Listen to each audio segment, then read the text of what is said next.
یکی از اطبای دنیا، یک دکتر صاحبی که هر روز تبادتش نه به یک شهر از این شهر به این شهر، بلکه از این کشور به این کشور، یک روز این دکتر به افغانستان و یک روز بالاخره به پاکستان و یک روز به ایران و یک روز به اروپا و یک روز به فلان کشور و یک روز به فلان کشور. این طبیب در حرکت هست، در مسیر راه داخل طیاره هست و بعداً هوا چنان ابر و بارانی و هوا چنان در رعد و برق قرار میگیره که در مسیر راه مثال بیان میکنم، مثلا مسیر طیاره از هرات کابل هست، هوا چنان به رعد و برق قرار میگیره که در مسیر راه در قندهار مثلا نشست میکنه، در میدان هوایی شندن نشست میکنه، در یکی از این میدان هایی که در مسیر راه هست. بعد طیاره می نشینه، میگن چنان آب و هوا خراب هست، وضعیت هوا خراب هست که تا 4 ساعت دیگر طیاره پرواز نمیکنه. بعد دکتر پرسان میکنه که من به فلان شهر میروم، چند ساعت راه به موتر هست؟ میگوین 2 ساعت راه میشه. میگه از این که من 4 ساعت را انتظار بکشم که پس به طیاره برم، 2 ساعت را به موتر طی میکنم. به موتر می نشینه، حرکت میکنه، در مسیر راه 1 ساعت میره، در یک دشت و بیابان قرار میگیره، چنان رعد و برق و باران فشار میاره که موتر هم میگرفته نمیتوانم.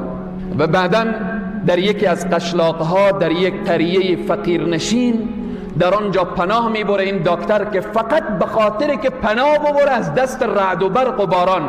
داخل یک خانه میشه، میبینه یک مادر پیرزالی نشسته هست رو به طرف قبله و دست به دعا هست و بعداً یک فرزند مریضی در کنج خانه افتاده هست. سلام مادر، حال شما خوبه؟ الحمدلله. و بعداً پرسان میکنه این طفل از کی هست؟ گفت این نواسه من هست، این فلان مریضی را داره.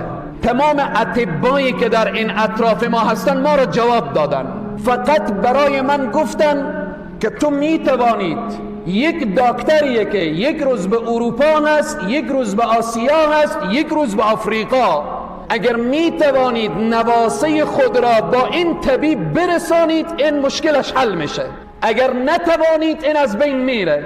من نگاه کردم، نه سرمایه دارم، نه وسیله دارم، نه کسی را میشناسم. از علما شنیدم که حل مشکلات استغفار هست. کنج این خانه نشستم و فقط استغفر الله میگویم. طبیب به گریه می شود که مادر استغفار را بس کن که زمین و آسمان و رعد و برق همه به فریاد آمدن. استغفار تو طیاره را از آسمان پایین کرد، استغفار تو موتر را به این دشت و بیابان ساکت کرد، استغفار تو همه بالاخره تقسیم اوقات ما را به هم زده. من همان طبیبم که در خدمت تو آمدم. عزیزان و بزرگواران، چرا الله را فراموش کردیم؟ چرا به دروازه الله در نمیزنیم؟ اگر داخل محبسی برادر مسلمان استغفار بکن، والله قسم دروازه های محبس به روی تو باز میشه. اگر در گوانتانامو قرار داری استغفار بکن، الله تو را از چنگال ظالمین نجات میده. اگر بیرون از زندانی قرضداری استغفار بکن، الله قرضداری تو را آسان میکنه. اگر اولاد نداری استغفار بکن، الله همه مشکلات تو را حل میکنه، چون به صراحت کامل الله برای ما وعده فرموده فقلت استغفروا ربکم انه کان غفارا یرسل السماء علیکم مدرارا ويمددكم بأموال وبنين ويجعل لكم جنات ويجعل لكم أنهارا ما لكم لا ترجون لله وقارا. چی شده که رو گشتندید از الله؟ چی شده که پشت کردید به طرف الله؟ آیا الله بندگان خود را دوست نداره؟